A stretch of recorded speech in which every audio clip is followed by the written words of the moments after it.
Friends అందరికీ నమస్తే అండి. నేను ఇవాళ కోటా రైస్ అంటాం కదండి, మనము ఊర్లలో మనకు రైస్ ఇస్తారు, దానికోసం చెప్తున్నాను. చూడండి, ఇక్కడ ఊర్లో మనకు ఫ్రీ రైస్ ఇస్తారు, కిలో రూపాయి చొప్పున కూడా ఇస్తారు ఊర్లోని.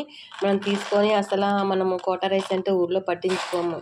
కొంతమంది అమ్మేసుకుంటారు, కొంతమంది వాడుకుంటారు. కానీ మేము బయట ఉంటాం కదండి, మాకు ఈ రైస్ దొరకడం చాలా కష్టము.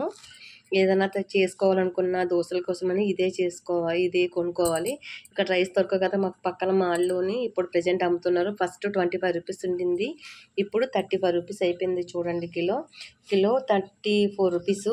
10 కేజీస్ బస్తాలు దొరుకుతాయి. నేను 3 మంత్స్కి ఒకసారి లాగా ఈ బస్తా తీసుకుంటాను.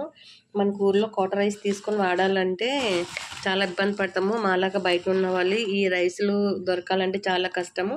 ఈ రైస్ వండుకున్న చాలా బాగుంటుంది. పాలిష్ పడడం వల్ల ఏమో కానీ ఈ రైస్ చాలా బాగుంటుంది. ఊర్లో అసలు పట్టించుకోము ఈ రైస్ని. ఎవరికైనా ఈ వీడియో నచ్చినైతే లైక్ చేయండి, షేర్ చేయండి.